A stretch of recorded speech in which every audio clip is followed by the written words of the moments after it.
Everyone, welcome. I'm so thrilled you're here today because we're tackling something that literally affects every single one of us, the climate right inside our homes. To really get a grasp on what makes heating and cooling systems tick, and honestly, what makes them fail, we're going to look at the ultimate stress test. We're drawing our insights from case study data out of Greenfield, Wisconsin.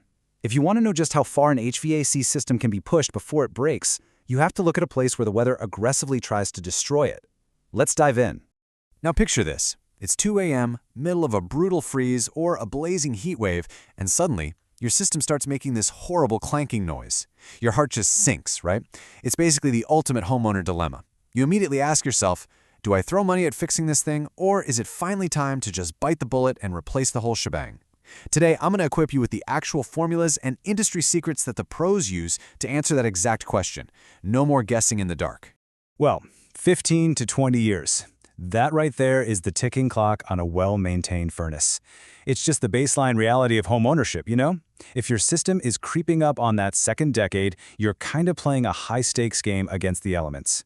Keep that number tucked away in your mind as we navigate through this explainer. So here's our insider playbook for today. 1. The climate battlefield.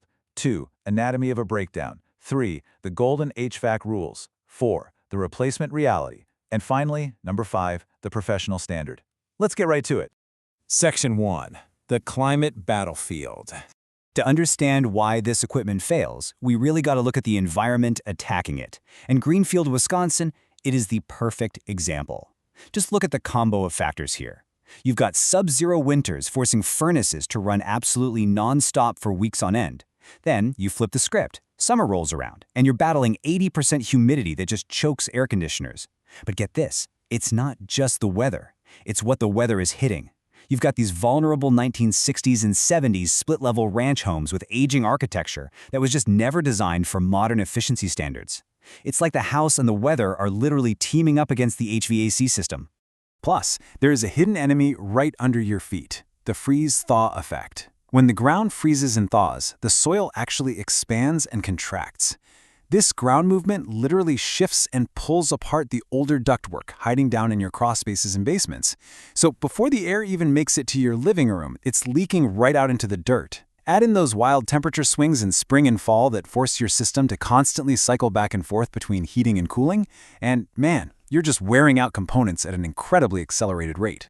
Which brings us to Section 2, Anatomy of a Breakdown. So when a system finally waves the white flag and cries for help, what's actually happening behind those walls? Well, if things start sounding weird or the air feels off, run through this mental checklist.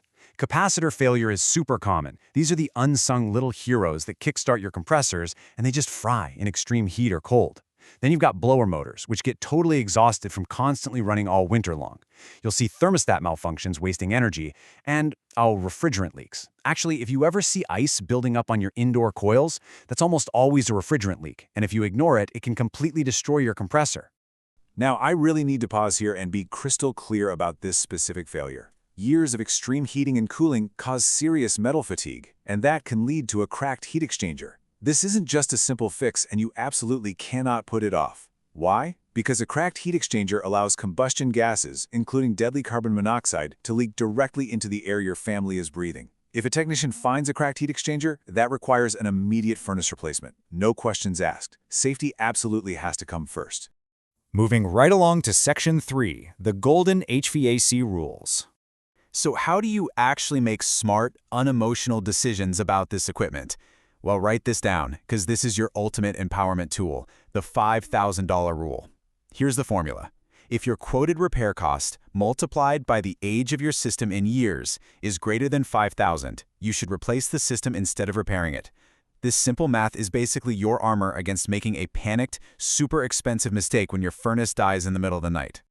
Let's actually look at how this plays out in practice. Say you're staring at a $600 repair bill on a 10-year-old system. 600 times 10 is 6,000. Boom, that's over the limit. It's time to replace. But what if it's a $200 repair on a 5-year-old system? That's just $1,000. Go ahead and fix it. And hey, keep in mind, replacing an older, failing system isn't just a sunk cost. Modern systems can actually cut your energy bills by 20 to 40%, so that really helps offset that initial investment. Now, here's another golden rule for your everyday life. The 3-minute rule. Whenever you turn your AC off, you absolutely must wait 3 to 5 minutes before turning it back on. Why? Well, your AC has a high-pressure side and a low-pressure side. When it clicks off, those pressures need a little time to balance out. If you force the compressor to restart right away against all that unequal pressure, you're causing massive wear and tear, and you might honestly blow the compressor entirely. A little bit of patience here literally saves you thousands of dollars. Which perfectly leads us into a huge insider warning. When it's a humid, miserable summer day, you've got to resist the urge to constantly walk past your thermostat and flick it on and off. Look, I know the family thermostat wars are totally real, but constantly tweaking the temperature causes what the pros call short cycling. Let the system run its natural cycles. Fiddling with it endlessly just wastes a ton of energy and quietly destroys your air conditioner's lifespan. All right, let's say the $5,000 rule tells you it's time to upgrade. Section 4, the replacement reality. Let's talk logistics and actual costs. First up, the benchmarks. A well-maintained furnace in a harsh climate like Greenfield, that'll give you about 15 to 20 years. An air conditioner, you're looking at 12 to 15 years. Honestly, once your furnace hits that 15-year mark, you really need to start budgeting. Trying to run a system past year 20 is basically gambling against a January cold snap. And trust me, the house almost always wins that bet. Now, here is where so many people mess up the next step. When you buy a new system, you cannot, I repeat, cannot, just guess the size based on the square footage of your home. Doing that leads to oversized systems that short cycle and just die early. The correct professional way, it's called a manual J load calculation. This factors in everything: your insulation levels, the efficiency of your windows, even which direction your house faces against the wind. True professionals will always insist on a manual J calculation. Okay, prepare yourself, because this number might actually shock you. 25 to 40%. That is the staggering amount of energy completely wasted by leaky ducts sitting in unconditioned spaces like crawl spaces and attics. I mean, think about it. You could buy the most expensive, highest efficiency brand name equipment on the market, but if your ductwork is terrible, you are quite literally throwing money out the window. The design and sealing of your ductwork often matters way more than the brand of the shiny box sitting outside. So, if you're planning ahead, I've got a fantastic insider tip for you from our source material. October through early November, that is hands down the absolute best time to buy a new HVAC system.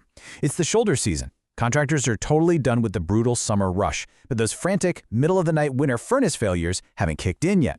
Buying during this little window gets you way better pricing, more flexible scheduling, and the full, undivided attention of the installation team.